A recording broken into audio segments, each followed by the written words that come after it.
Long ago, a woman prayed for a child. Her name was Hannah. God heard her prayer and sent an angel.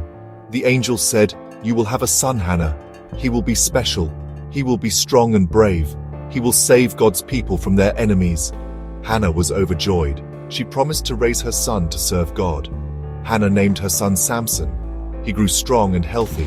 God blessed Samson with incredible strength. But there was a special rule Samson had to follow. He was a Nazirite. This meant he could never cut his hair. His long hair was a sign of his promise to God. Samson grew up, and his strength amazed everyone. He could lift heavy rocks and fight off wild animals. But Samson also had a weakness. He often let his anger control him. He did things without thinking about the consequences. One day, Samson met a Philistine woman. The Philistines were enemies of God's people. Samson wanted to marry her, even though his parents were worried. They knew it wasn't right. Samson didn't listen. He was determined to do things his way. Samson threw a big wedding feast. He invited many Philistines.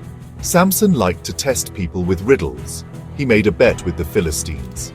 "If you can solve my riddle in 7 days, I'll give you gifts," he said. "But if you fail, you must give me gifts." The Philistines agreed. Samson's riddle was tricky. He said, "Out of the eater came something to eat, and out of the strong came something sweet." The Philistines couldn't figure it out. They went to Samson's wife. "Trick your husband," they said. "Make him tell you the answer."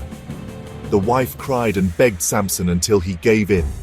When the Philistines told Samson the answer, a lion and honeycomb, he was furious. He knew they had cheated. Samson's anger burned like fire. He attacked them and killed many Philistines. Then he left his wife and went home. Samson had won the bet, but his anger had gotten him into trouble. When Samson returned, he learned his wife had been given to another man. Samson was angrier than ever. He caught 300 foxes and tied burning torches to their tails. Then he set the foxes loose in the Philistines' fields.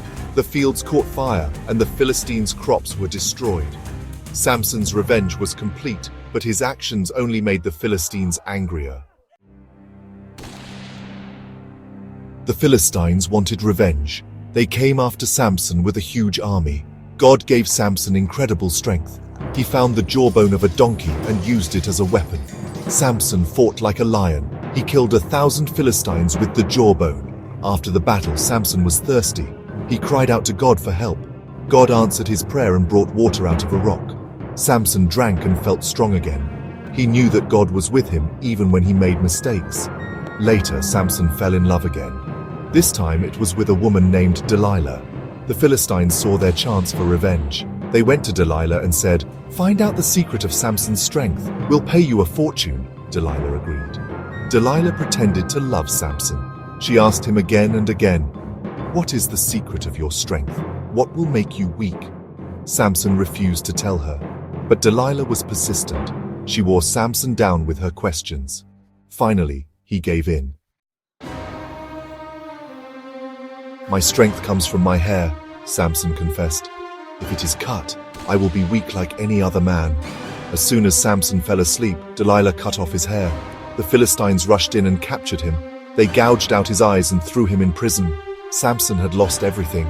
For days, Samson toiled in the Philistine prison, grinding grain.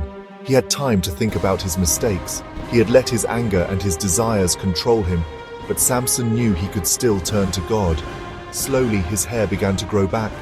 One day, the Philistines held a great festival in the temple of their god Dagon. They brought Samson out to make fun of him. They thought he was helpless, but they were wrong. Samson had not lost his faith in God. Samson asked God for strength one last time. He pushed against the 2 main pillars of the temple with all his might. The temple shook and collapsed. Samson died along with his enemies. He had finally fulfilled God's purpose for him. Samson's story reminds us that even when we make mistakes, God can still use us for good. It teaches us about the importance of faith, the dangers of temptation, and the truth that everyone has a purpose.